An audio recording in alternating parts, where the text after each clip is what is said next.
Hello, students.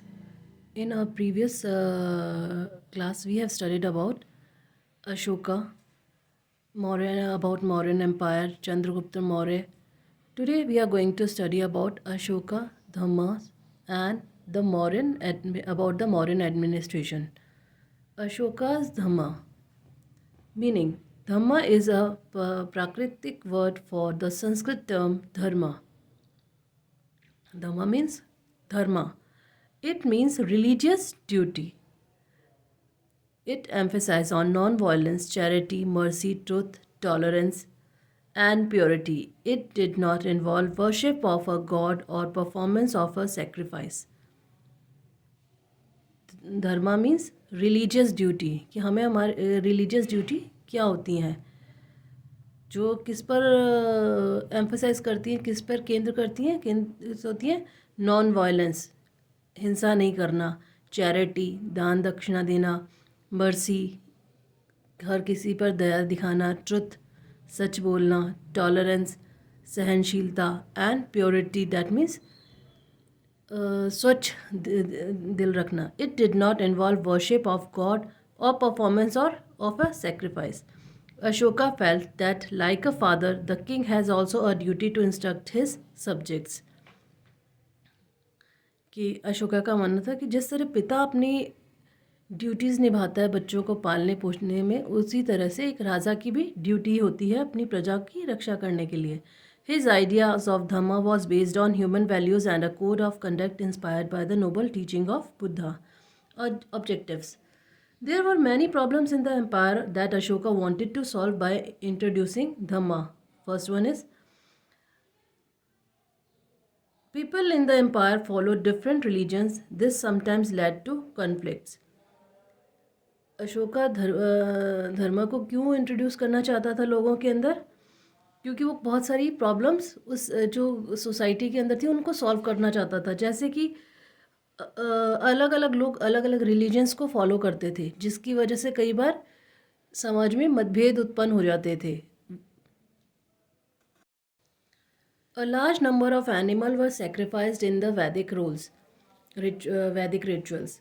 वैदिक rituals के नाम पे बहुत सारे जानवरों की बलि दे दी जाती थी. Slaves and servants were ill treated by their masters. जो नौकर थे, जो गुलाम थे, वो उनके साथ उनके मालिक बुरा व्यवहार करते थे. There were quarrels in families and amongst neighbours. पड़ोसियों में आपस में या फैमिलीज़ के अंदर बहुत सारे झगड़े होते थे. The main principle of Dhamma का मेन प्रिंसिपल क्या था?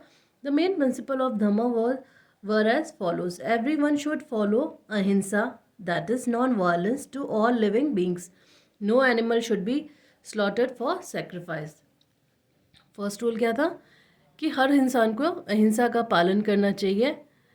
उससे उसका मतलब क्या है कि हिंसा नहीं करनी चाहिए और किसी भी जानवर की बलि नहीं देनी चाहिए, उसे बिना वजह नहीं मारा जाना चाहिए. People should be gentle with slaves and servants. They should be truthful, charitable and kind to all. People should respect their elders.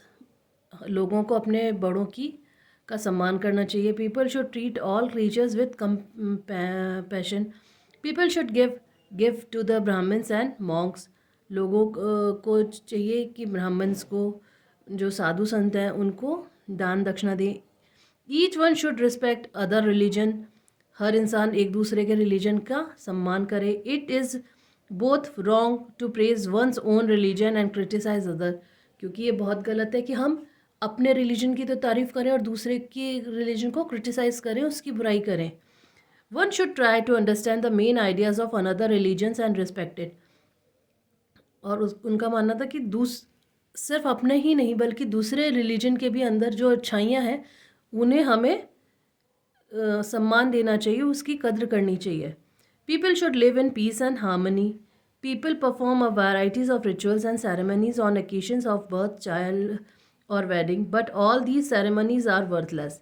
They should follow Dhamma themselves and spread it in all directions. This would be the best ceremony and very fruitful. Means to spread Dhamma. Ashoka adopted the following means to spread the message of Dhamma. Ashoka ने बहुत सारे तरीके अपनाए धम्मा को फैलाने के लिए, धर्म को फैलाने के लिए। Ashoka appointed officials known as the Dhamma Mahatmas. They went from place to place teaching people about the Dhamma. Ashoka ने बहुत सारे ऑफिशियल्स को अपॉइंट किया जिनको हम क्या कहा जाता था, धम्मा महात्माज, जिनका काम था एक जगह से दूसरी जगह जाकर लोगों को उस धर्म के बारे में समझाना। He got his message inscribed on rocks and pillars. Also, he instructed his officials to read his message to those who could not read it themselves. उन्होंने रॉक्स के ऊपर, पिलर्स के ऊपर अपने मैसेजेस खुदवाए, उन पे एनक्रेव करे ताकि लोग उसे पढ़ सकें। और इसके साथ ही अशोका ने ऑफिशियल्स भी अपॉइंट करे जो लोग नहीं पढ़ना जानते थे, वो उनको वो मैसेजेस पढ़ के सुनाते थे। Ashoka set a personal example by strictly following the principle of Dhamma.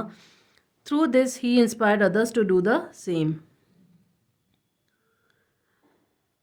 He sent the messengers to spread ideas about Dharma and Buddhism to different countries such as Greece, Egypt, Syria, and Sri Lanka. He sent his son Mahendra and daughter Sanghamitra to Sri Lanka to spread the message of Buddhism. He built roads and rest houses and dug wells. लोगों में लोग धम्मा का पालन करें और उससे inspire हों, इसलिए उसके जो स्ट्रिक्ट रूल्स थे वो अशोका ने खुद भी फॉलो करने चालू किए। इसके साथ ही उसने अपने मैसेंजर्स दूसरे देशों में भी भेजे ताकि बुद्धिज़्म को स्प्रेड कर सके, और अपने बेटे और बेटी को श्रीलंका भेजा ताकि वो बुद्धिज़्म के मैसेज को स्प्रेड कर पाए। अशोका ने रोड्स बनवाए, रेस्ट हाउस बनवाए, कुएं खुदवाए। He arrange for the medical treatment for both human and animals. उसने मेडिकल ट्रीटमेंट के अरेंजमेंट कराए ताकि लोग और जानवरों की देखभाल हो सके। Slaves and servants were ill-treated at that time. They were considered as things. They could not even join the Sangha without the permission of their masters. Undoubtedly, the orders of the emperor would have improved their conditions. In his Dhamma, Ashoka emphasized that people should be truthful, charitable, and kind to all. They should be gentle with slaves and servants. They should treat all creatures with compassion. The Mauryan administration. The Mauryan administration was based on the guidelines for good governance given by the Chanakya in the Arthashastra. The Indica of Megasthenes and the edicts of Ashoka give detailed account of Mauryan administrations. It had the following main features. Patliputra. The capital city of the Mauryan Empire was Patliputra. The area around the Patliputra was under the direct control of the emperor. The administration of this area had the following features.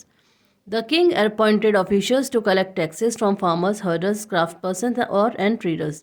Officials could punish those who disobeyed the king's orders. These officials were generally given monthly salaries. Messengers went to and fro, and spies kept a watch on the officials. The king ultimately supervised all these officials with the help of members of the royal family and senior ministers. Pataliputra और उसके आसपास के जितने भी area थे वो emperor के direct control के अंदर थे। उन्होंने किंग ने क्या किया हुआ था, ऑफिशियल्स अपॉइंट किए हुए थे जो फार्मर्स से, चरवाहों से, क्राफ्ट पर्सन से या ट्रेडर्स से, व्यापारियों से टैक्सेस कलेक्ट करते थे। ऑफिशियल्स को punish those who disobeyed the king orders. जो किंग्स के ऑर्डर्स को नहीं फॉलो करते थे उनको पनिश किया जाता था, और ये इन ऑफिशियल्स को मंथली सैलरी दी जाती थी। The messenger went to and fro. जो मैसेंजर्स थे वो इधर से उधर मैसेजेस पहुँचाते थे, और जो स्पाइस थे, जो जासूस थे, वो उनके ऑफिशियल्स के ऊपर नज़र रखते थे।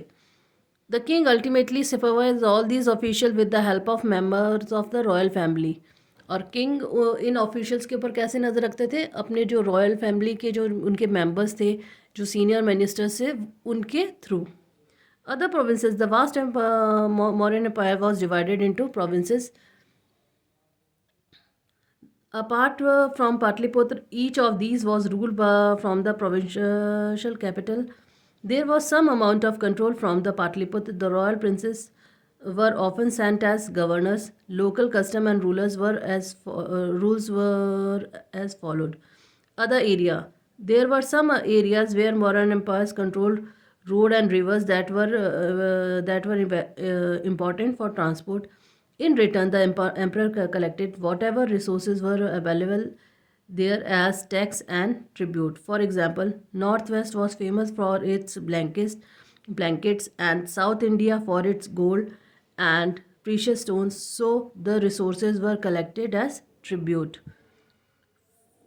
Forested regions. The people living in these areas were more or less independent, but they were accepted to provide elephants, timber, honey, and wax to the king.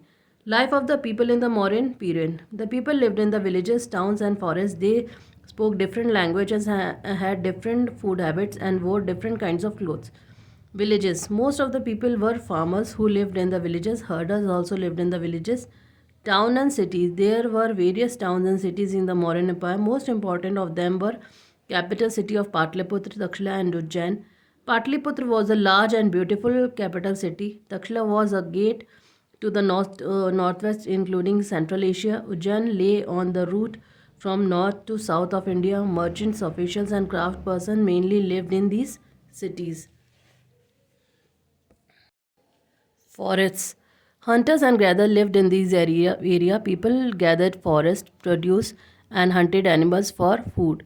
And of the Mauryan Empire, there were number of factors responsible for the decline of Mauryan Empire.